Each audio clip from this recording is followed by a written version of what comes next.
Good evening, everyone, and we will be starting pretty shortly. I will just give a couple more minutes to let anyone join the call, and then we can kick things off.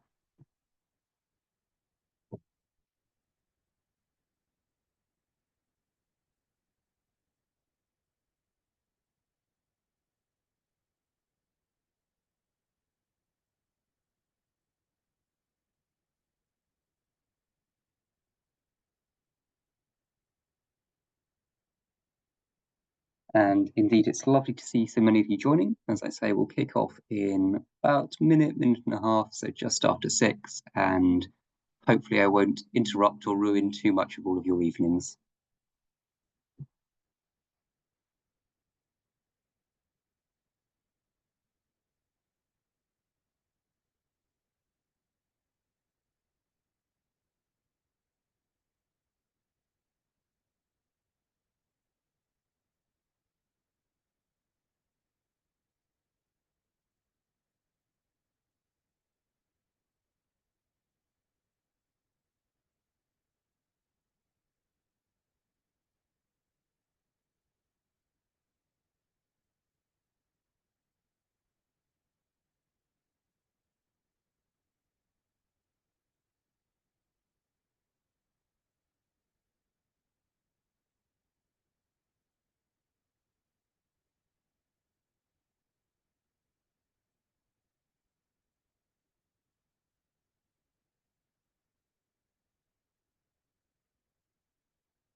Okay, let's kick things off. And as people join a little bit later on, and it's lovely to see so many of you here already, but as people join, we can hopefully bring them into the fold, and hopefully everything's pretty self-explanatory as we go through the talk this evening. So I will introduce myself properly in just a moment, but I'm Tom, and I lead the consultancy team at Oxbridge Applications. And basically, we're here tonight to talk a little bit about the earlier years at school. So not too early, but talking a little bit about particularly years 10 and 11. So what for most applicants will be their GCSE years.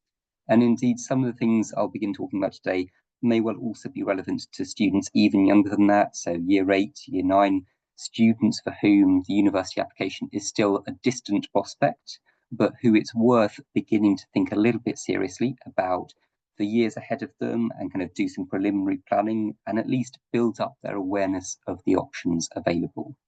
So we'll talk a little bit about year 10 and 11, why they matter, and then planning ultimately the route to Oxbridge. So that's kind of the end goal, or at least the end goal of lots of the students we support and work with.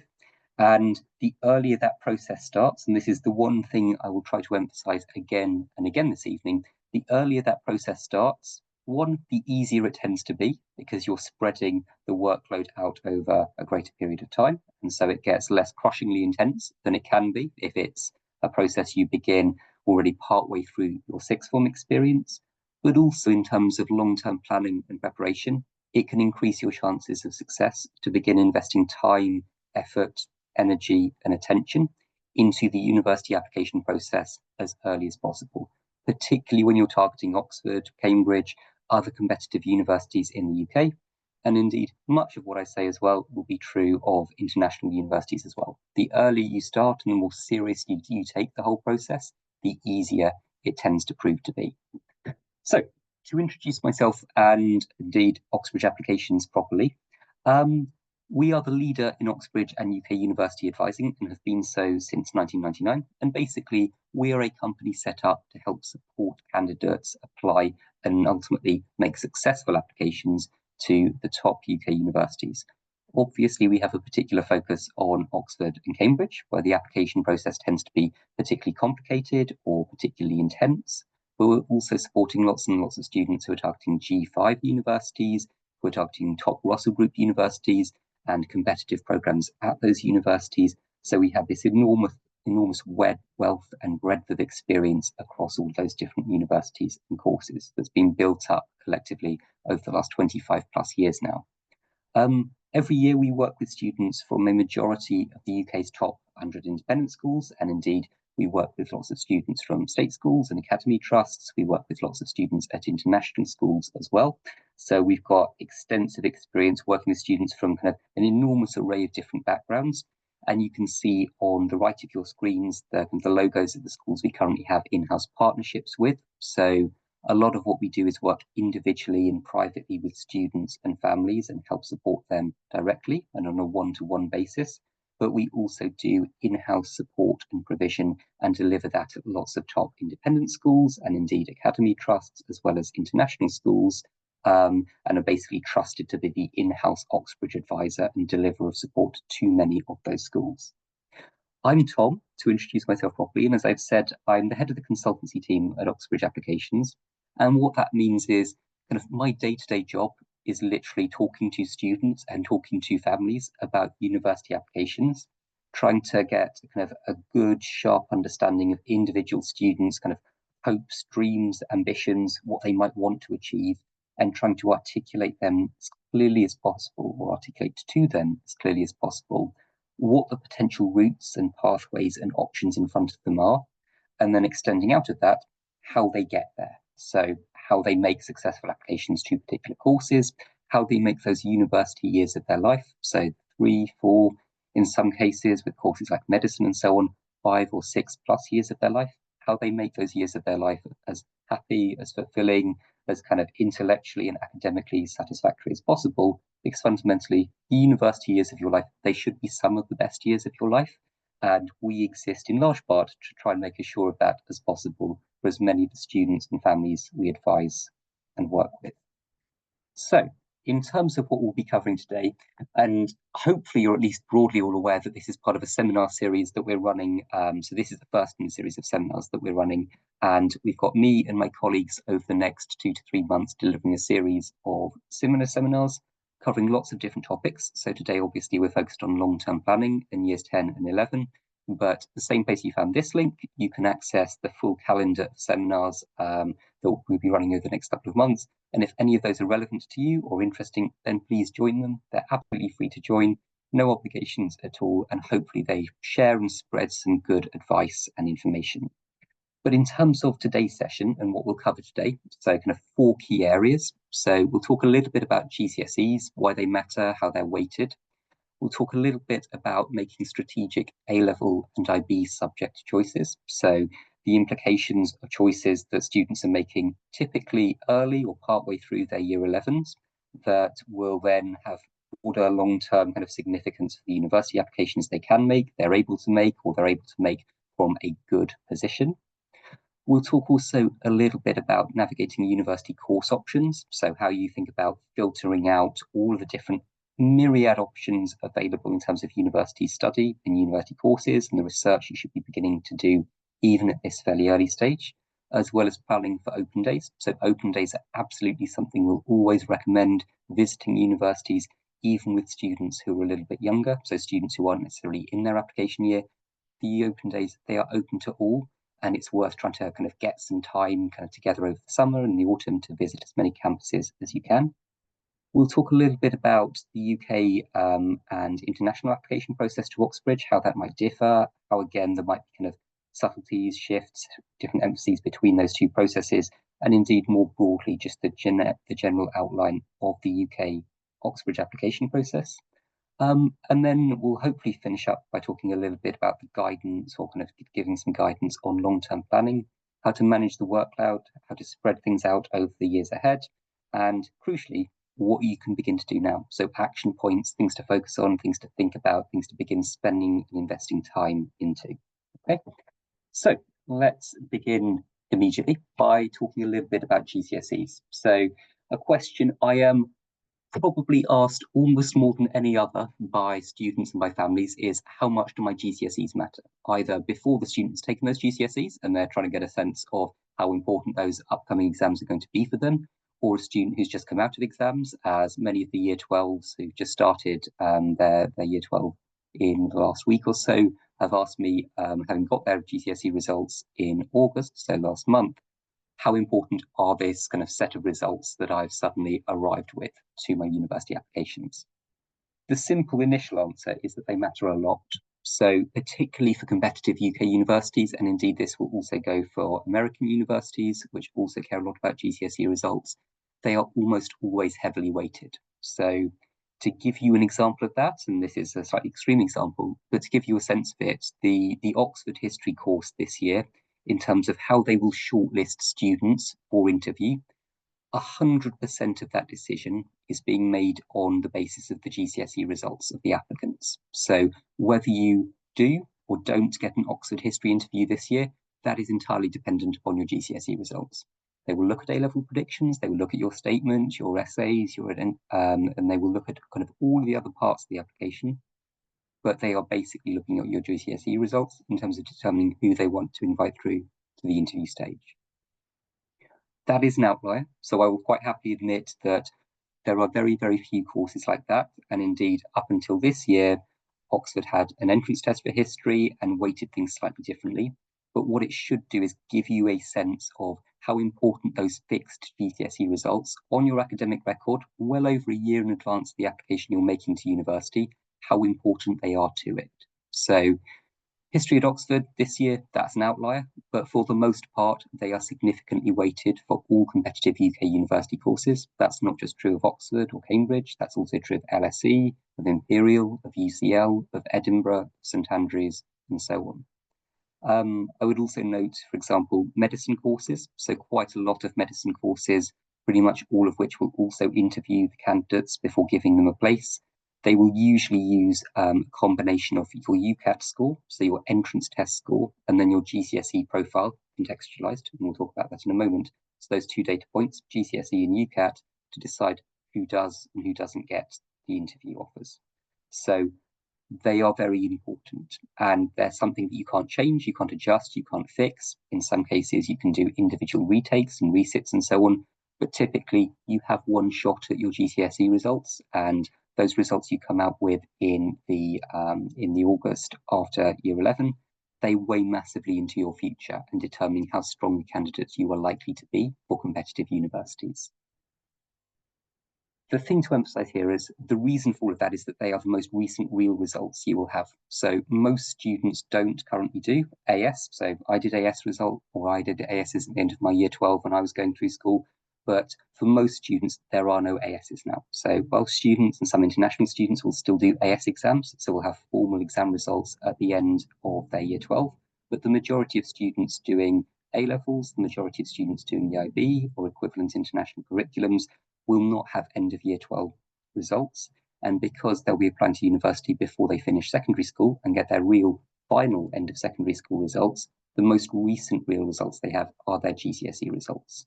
Because of that, the universities trust them a lot. So they place more emphasis on GCSEs typically than the predicted A-level results, just because they understand the predicted A-level results. However, kind of honestly or accurately, and kind of whatever data the teachers have kind of based their predictions on, they are less concrete, they are less standardized, they are less reliable data points than the GCSE results, which are based on real public exams typically are. They are also contextualized. So this is another important thing to note, is that different schools are held to different standards. And this is one really important thing, one thing that's changed quite a lot over the last few years. So it used to be that kind of 10 plus years ago, you were broadly sorted by most universities into whether you were a private school candidate or whether you were a state school candidate. And then your GCSEs and indeed your application as a whole was just viewed within that broad kind of binary context. Now, the data available and the data indeed presented to universities and to individual admissions tutors at those universities is much, much more granular.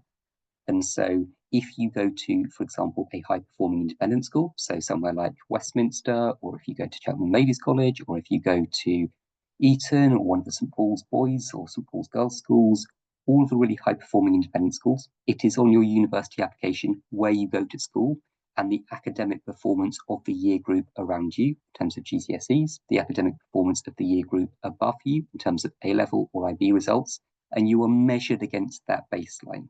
Similarly, with high-performing state schools, so schools like Huey Boys or Henrietta Barnett, where lots and lots of students will get almost perfect or indeed completely perfect GCSE results, the baseline there is very high. That doesn't mean it's still not an advantage to be at a really high-performing independent school or a really high-performing academy in the UK, or indeed international equivalents. But what it does mean is that it's a little bit more work and a little bit more effort for you to be a standout student within that year group. It is understood that any student at a high-performing school with lots of other hardworking, bright, academically selective students, they are going to have good performance because they are going to have been taught by good teachers. They're going to have had ambitious classes. They're going to have benefited from a more kind of intense educational environment for multiple years before they run up to their GCSEs. And that is understood. And there is a little bit of a higher standard applied to students from high performing schools because of that. Again, it is contextualized admissions. So your GCSEs, they are benchmarked against the performance of your individual school by the majority of universities. And it is literally on the reference that you'll be applying to university with a paragraph basically of your school, your child's school, introducing itself and giving a sense of what type of educational environment it is. And you're held to high standards if you're an academic school, and there's a little bit more flex or a little bit more leeway if you're at a less intense school. So a school that typically has a few Oxbridge offers, or slightly less high average GCSE performance, or slightly less high average A-level or IB performance. What you'll have partway through the GCSE years is typically the opportunity to make your choices in terms of what happens in the last 2 years of school. So although we'll focus mostly today on A-levels and IB choices, a lot of what I'll say in terms of kind of equivalent qualifications maps across different systems, so things like the French baccalaureate and things like the American AP system and so on.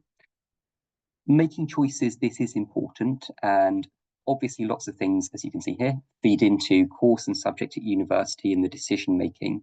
But school subjects, the thing I've highlighted here, is one of the really big and important things to discuss. Because typically at UK universities, you are choosing either a single subject or a fairly narrow combination of joint honours or triple honours subjects to study. So a PPE course, for example, so politics, philosophy, and economics, to use a famous Oxford example, is about as broad as a UK undergraduate degree will tend to get. And most degrees are narrower than that. And because of that, they expect, particularly the competitive courses, they expect students who are targeting those courses to have made streamlined decisions in the years running up to that application that map onto what they want to study at university and that prepare them to study that subject or that combination of subjects at university. Pretty much all universities are pretty good at publicising subject requirements now. So if you go on, for example, the Cambridge website and look at, say, the Cambridge economics course, then they will not only tell you which subjects they recommend, which subjects they require, for example, A-level maths, and then they will recommend A-level further maths, but they will also give a little bit of context about what a majority of successful applicants have studied. They will give a little bit of a sense of the average results of successful applicants who then get into the course and achieve certain A-level or IB results. So that data, that information is out there, but it is worth doing all that research now to make sure you don't end up in a little bit of a bind. So in terms of broad strokes, art subjects, core subjects like English, like history, like languages, foreign languages, even something like maths, which is not typically thought of as or particularly related to art subject, is considered a core academic subject, as well as things like geography, politics, philosophy, economics. All of those are good, helpful kind of launch pad subjects, so kind of things that will get you either working to a high independent academic level in something like maths, or with pretty much all of the other subjects there, writing rigorous analytical essays on a regular basis as part of a 2-year A-level course. All of those subjects map quite neatly and quite powerfully onto broad art subjects, so kind of most humanities subjects and indeed a majority of social sciences subjects as well. With STEM subjects, there's kind of a higher barrier to entry typically, or kind of a narrow barrier to entry in terms of the subjects you have to be choosing. So, for example, if you want to study engineering at a top university, so somewhere like Oxford, Cambridge, realistically, you have to be doing maths, further maths, and physics in order to give yourself a strong chance of being considered a credible applicant. A majority at the moment of successful Oxford and Cambridge STEM subject applicants are doing 4 A-level subjects rather than just 3. And I think last year, the average number of predicted A stars at A-level for a successful Oxbridge STEM applicant was about 3.5 or 3.6. So that's the average number of predicted A stars. There will obviously be outliers or kind of people in either direction of that average.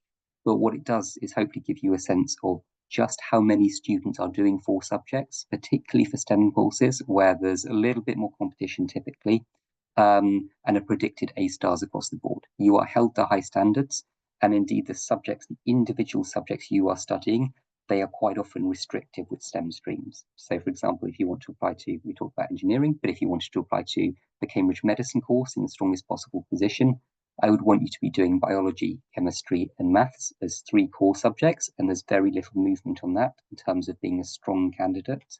And then you have a little bit more flexibility perhaps with your 4th subject.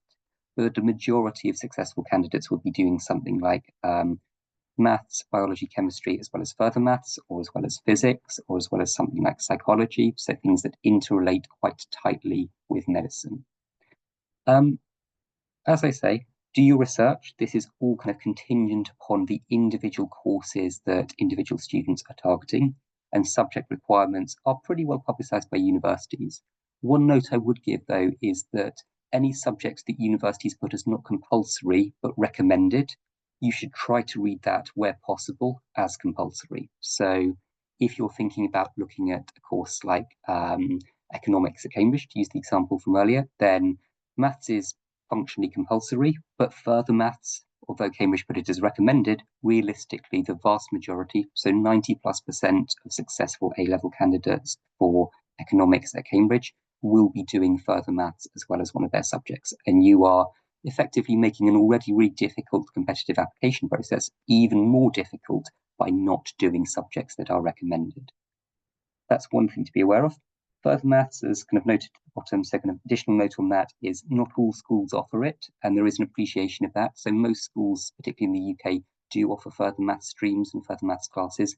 But if your school happens not to, or your son or daughter's school happens not to, then there is a little bit of pressure on them to do, for example, self-study of further maths modules independently, or be looking at particularly relevant papers. So, for example, if you are a potential engineering applicant and your school doesn't offer further maths as a course, then if you can independently study further maths mechanics modules and begin to talk about that on your application, then that is helpful. It helps mitigate the relative weakness of your application and kind of cover off that base as well.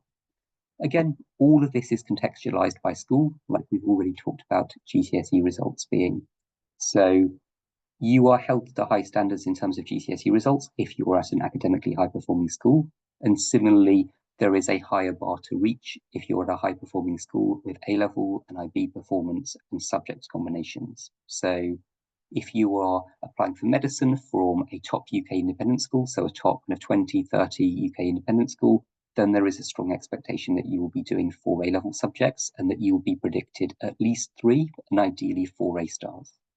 There's less pressure on humanities applicants, again, social sciences, so subjects like PPE or economics, they're a little bit in the middle of these 2 areas, but there's a little bit less pressure typically on humanities candidates to be doing 4 A-levels.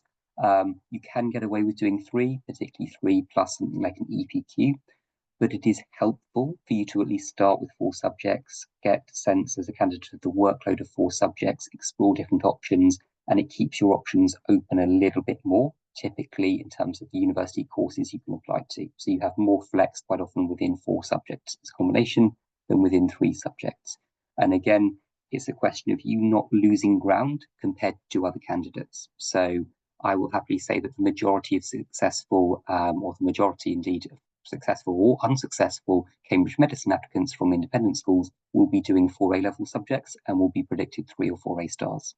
If you are doing 3 subjects and are predicted 3 A stars, you can still apply, you can still be in a pretty good position, but you have lost a little bit of ground automatically in an already super competitive process. So again, be aware of that in terms of making decisions, in terms of talking to schools and so on.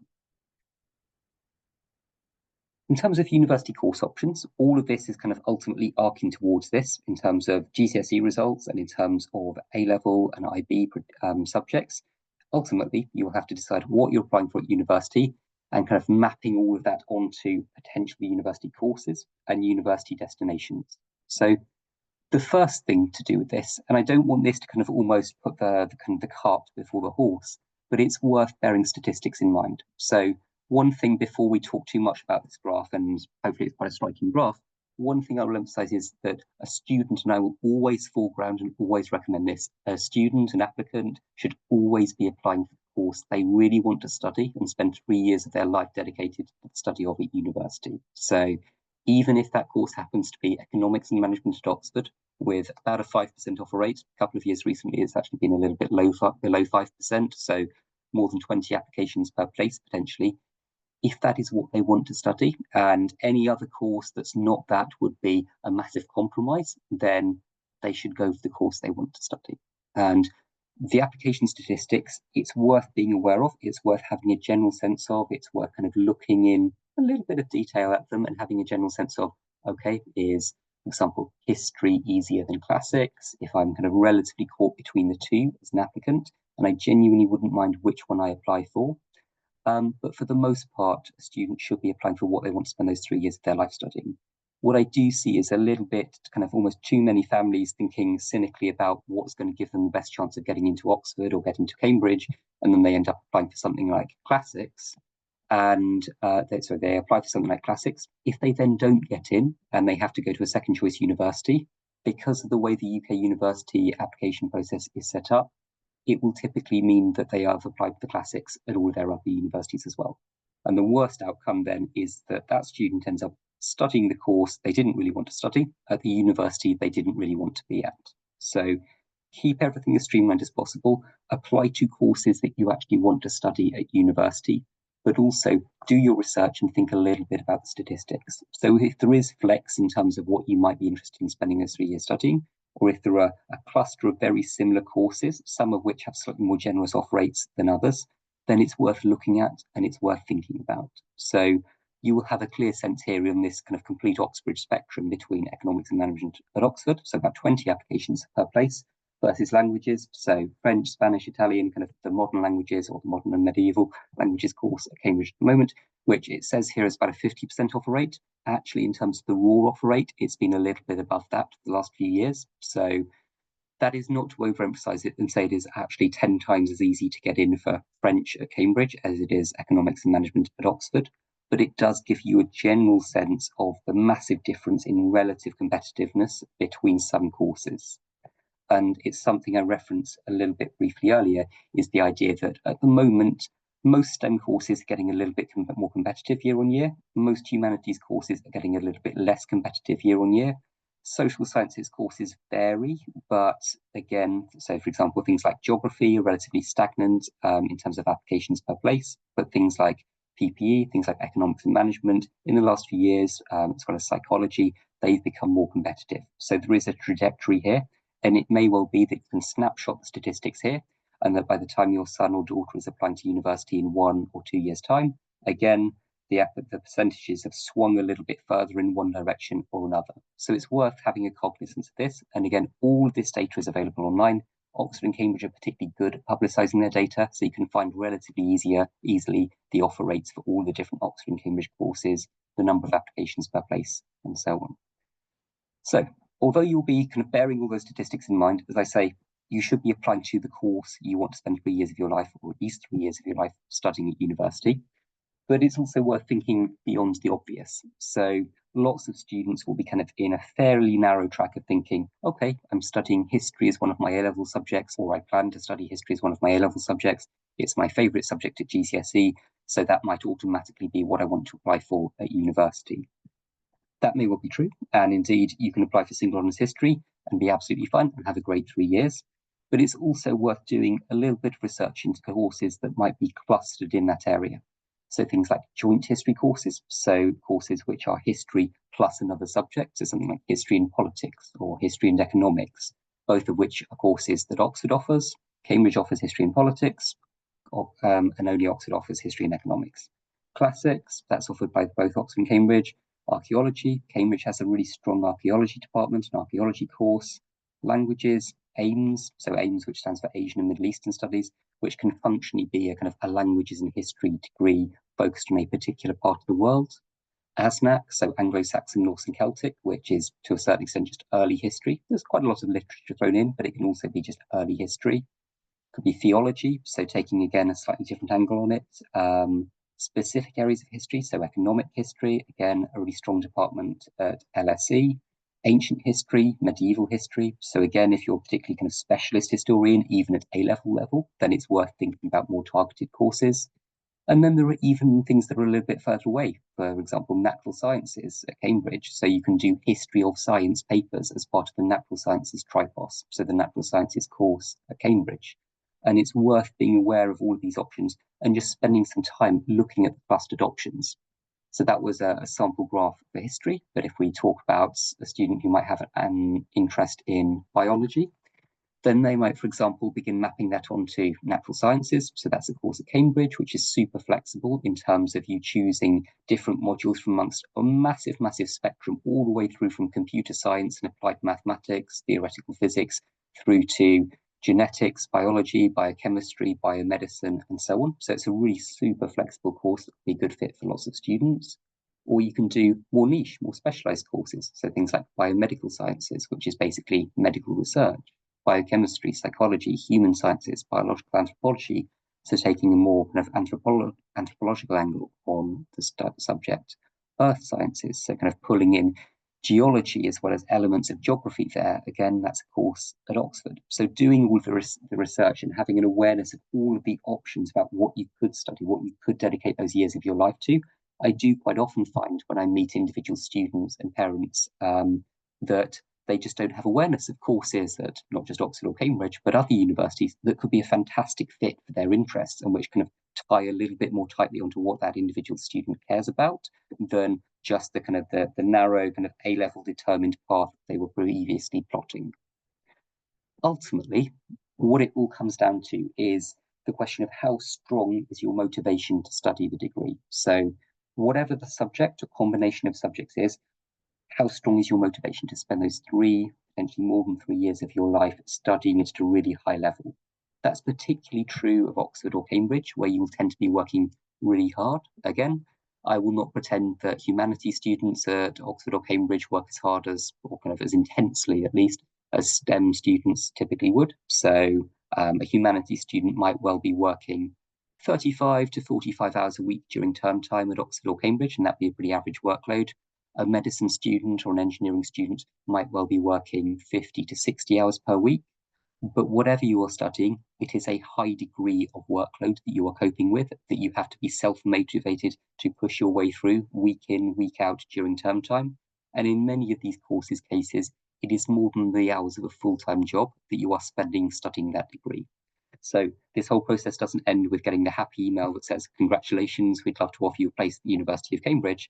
To a certain extent, that's just the kind of the starting gun on the hard work beginning, because a lot of this is kind of the application process is competitive because they want to make sure that you have the ability to cope with a high workload and that you care enough about the subject that you're not going to find it completely soul destroying, spending all of those hours of your life dedicated to and devoted to the study of that particular subject. So the question students should always be asking themselves is, how much do I care about this subject or this combination of subjects? From all the research I've done, all the options available to me in terms of university courses, what matters most? Do I actually see myself spending those years of my life studying this? Do I care enough to remain fairly motivated throughout that entire process, and so on? And indeed, having that motivation is not just helpful due diligence, but it's also something that speaks to quite typically and quite directly in terms of correlation, a student's ability to get into Oxford and Cambridge. So having that high degree of motivation, again, it's an overused word, but that passion for an individual subject, that really comes through in things like interviews and so on, and allows students to kind of demonstrate what makes them different, better, special than other candidates. All of who have strong academic records applying for the places they want. Let's talk quickly about some actions. So from all of that so far, you should be already as families beginning to do research. So spend time looking at universities and their websites. So pretty much all universities are desperate to sell themselves to families. They look good when they have lots of applications per place.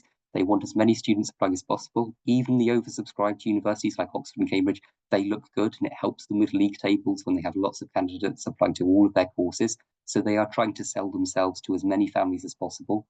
Because of that, their websites, their marketing materials and so on, they are all pretty good and pretty well presented.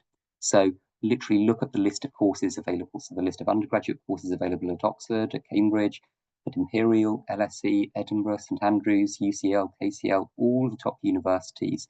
Begin doing that research, spending some time even in the kind of year 9, 10, 11 stages, looking at the options available, because the decisions you make, particularly those A-level or those IB decisions, they do have consequences for the options, so the courses you apply to at university further down the line. So spend time, invest time into that when you have the time now, before you're just in the middle of things, so in the middle of the application process and trying to balance all the workload of the application itself.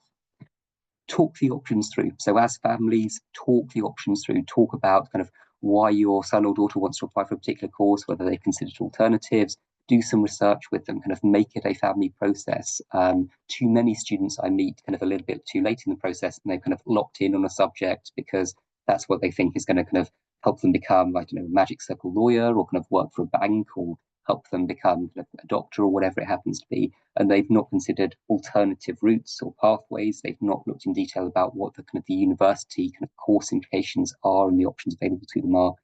It is very easy to make your decision about what you study at university too easily, too quickly, or with not kind of enough reasoning in place. And it is a big decision. It's multiple years of life, should be some of the best years of your life, and it should be a well thought through decision. I'd also really recommend going to open days. So they usually take place mostly in the summer. So pretty much all universities have a full roster of open days in June. So second half of June and first half of July typically. And most universities will also do at least some open days in September or October. So that's right on at the minute. Otherwise, you can wait until the summer for the main kind of roster of open days at the end of the school terms and the beginning part of the summer holidays. It's not just for students who are in their application year, so the summer before they apply. It is worth, even with kind of younger students, going to the open days, actually trying to visit some universities. If particularly you're going to, or consider going to apply to universities further afield, places like St Andrews or Edinburgh, it is worth kind of trying to organise family trips to go up and see places. Because again, it's not just looking at the courses and the academic content, or looking at the league tables and so on. It is actually getting a sense of universities as places, as environments to spend multiple years of your life in.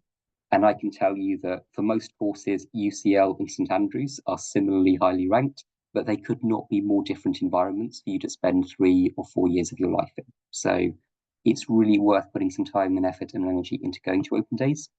If you scan the QR code on the right-hand side of the screen, and that just links you to the UCAS page that lists out, and it should be pretty regularly updated, but that lists out most of the open days that universities are currently running and have got coming up. You can again filter it by university. So there are kind of lots of universities currently running open days, and indeed universities a little bit lower down the league tables. They're quite often most eager to advertise themselves and run as many open days as humanly possible. So you can filter out on that search universities who are less interested in, or kind of narrow down to individual universities. So play around with that, but it's worth doing the research, worth putting in the family calendar open days that you might be interested in going to as and when they come round, and putting some effort into going. One thing I would also say on the kind of the other side of things is please ask questions when you're at open days. So I was at Cambridge. I used to take lots of students and families around my college on open days, and those tours were only ever awkward when no one asked questions. So I don't, indeed, when I was doing this kind of many years ago, I did not care how stupid the questions were, how superficial, how random they were, how niche they were, how kind of surface level, whatever. I just wanted people to ask questions. I wanted people to be engaged. There are no embarrassing questions. There are no stupid questions. Just ask the admissions tutors, ask the students who are floating around about the days what their experience of the university is, what's good, what's bad. Ask them anything that comes into your head, so you actually build up a picture of what it might be like to be a student at a particular place. And don't be shy about that.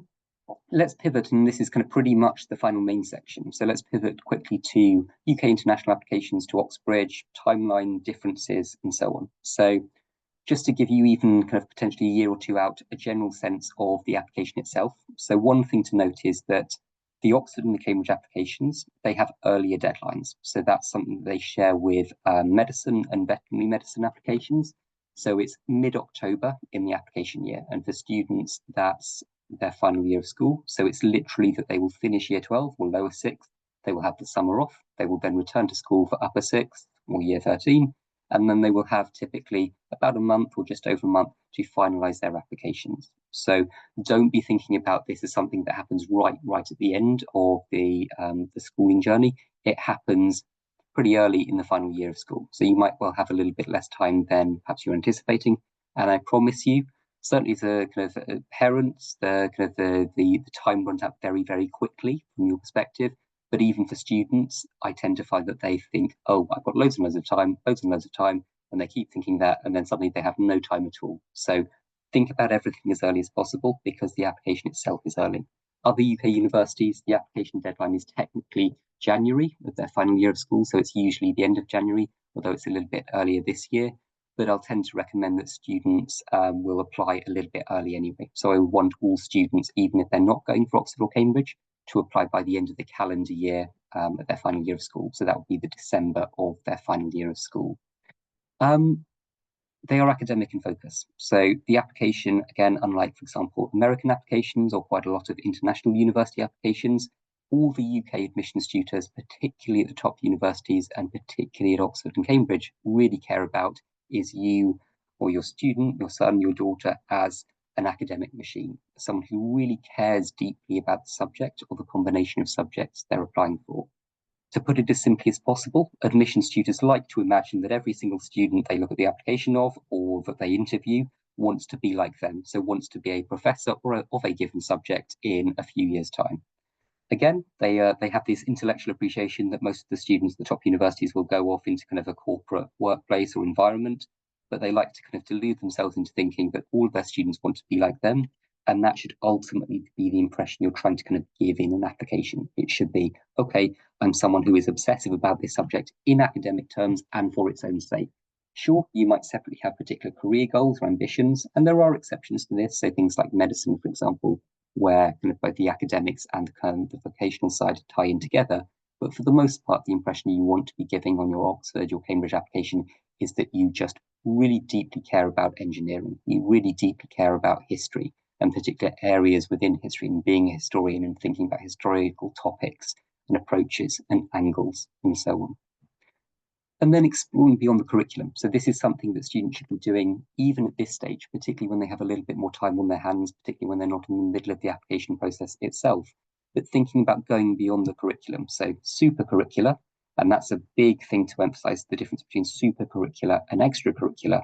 That engagement is key. So extracurricular are things that are beyond the curriculum, so not to do with school, but which are not academic in nature, whereas supercurricular is building on top of their curriculum. So whatever you're studying in school, that's English, maths, history, whatever it happens to be, you are building up your knowledge of an academic subject beyond that school curriculum. So instead of just being satisfied by your GCSE kind of English coursework and kind of talking about an individual book, you might then go off and read other works by that author or other works in a similar genre or style, or read more poetry and think about it and keep notes about what you found interesting about it.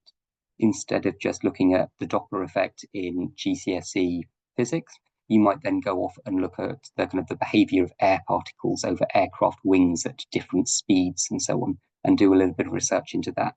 This idea of kind of reading and kind of looking and researching, kind of engaging yourself in projects and other stuff beyond the curriculum is crucial because, again, pretty much everyone who's targeting top universities is predicted top grades in all the relevant subjects and has a good GCSE profile. The things that tend to make the difference are students who have that extra degree, that extra layer of academic maturity, who are differentiating themselves from the crowd of other perfect on paper candidates and who clearly really care about the subject and are almost trying to engage with it at a university level and are ready to take that step up to the independence of university level. Very briefly, and again, I'll make sure that this is all recorded and made available to everyone, but you can also screenshot this slide if it's helpful. So this is just a brief view of the Oxbridge timeline. So the timeline of the application your sons or daughters are likely to be making in the next few years. So from now, and literally when I say from now, that can start. Again, we work with students up to about 3.5 to 4 years before their application. So it can start literally from any time onwards, certainly from the GCSE years, really properly onwards. But then kind of beginning to do the course research, academic exploration, build up that super curricular knowledge, expertise, profile, and so on. That begins as early as possible. And then the application process itself, that begins in mid-October of the final year of school. And you can see there all the different typical moving parts. And this is specific to Oxford and Cambridge, which have a very defined application timeline typically of the admissions tests, the written works, the interview shortlisting decisions, the interviews, and so on. So basically, the whole Oxbridge process is over by Christmas of the final year of school. And then students have, I was going to say a relaxing Christmas, but not actually a relaxing Christmas, quite a stressful Christmas, but at least a Christmas where they don't have to do much work over the holiday, unless they've got mock exams in January, in which case I feel sorry for them.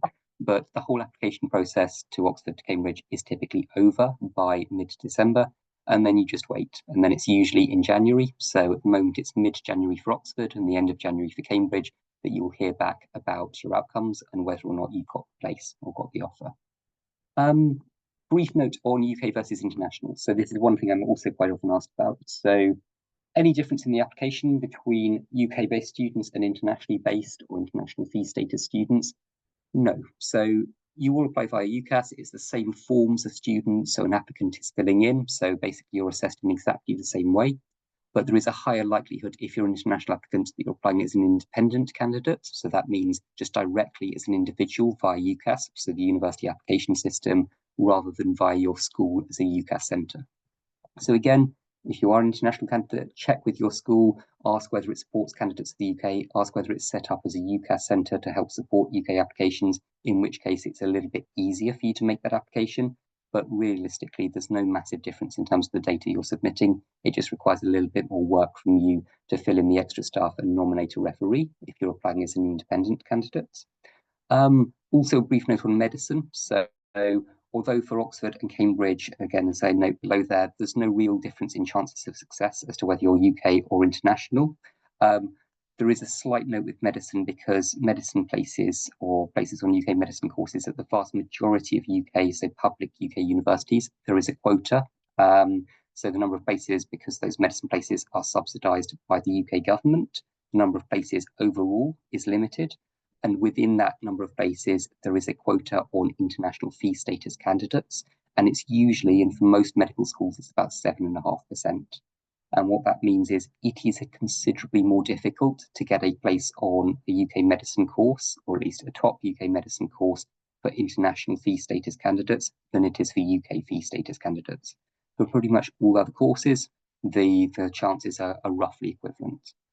As I say, that's for Oxbridge. So some other universities, again, to be as cynical as possible, some other universities, particularly over the last few years, the top London universities, so places like University College London, LSE, Imperial, KCL, and so on, because international fee status students, they pay more money to the universities quite like them, and it can have a slight increase in terms of the chances of successfully getting a place at those universities. All other things being equal, and it's not a massive delta, it's not a massive gap in terms of international students are waved straight into UCL because they pay considerably more in fees, but it can be a slight advantage. So it can be a slight boost to international applications to the non-Oxbridge universities. For the most part, and from what we've seen, Oxford and Cambridge, they are serious enough and well enough financially insulated by their own endowments to not really care about the fee status of a candidate. But again, it's one thing to be broadly aware of.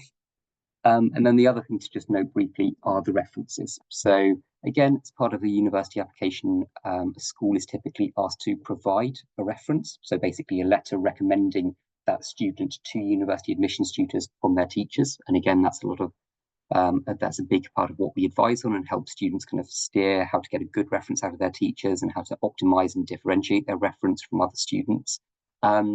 International schools can often be a little bit less familiar with the style of these references than UK schools. So just be a little bit aware of that if your school is not particularly familiar with supporting UK or specifically Oxbridge candidates, because those references, they should be very, very narrowly academic in focus. They're not holistic references about who you are as a human being, about how well-rounded you are as a person. They are mostly references about you being an academic machine and your ability to study an individual subject at a high level at university. So just have a slight sense of that. And then you can follow the QR code again there to the page on our website, which talks a little bit about school reference advice and so on. So that might be potentially helpful for some of you as well. To finish up then, let's ask the question, what now? So what are we doing? And in terms of things to do, And I apologise for the slightly clumsy metaphor, because I put a photo up there of kind of, I think, I was going to say the start of the end of a race, but it looks like the start of a race. The metaphor is that it's a marathon, not a sprint. And so it does tend to be easier to make a successful or a competitive application the earlier you start that process, because again, it's a relatively stable amount of work that you need to be putting into pursuing a successful Oxbridge application and building up that level of academic maturity and specificity and enthusiasm and engagement and so on. And the earlier you start it, the kind of the broader the time frame that workload is spread amongst or spread along. Focus on GCSE performance. So as we talked right at the top of this session, that is super important. Your GCSE results, the most recent real exams most students will have done at the point they're applying to university, they are a really powerful standardized indicator of a student's academic firepower, and they matter. They matter a lot to the top universities.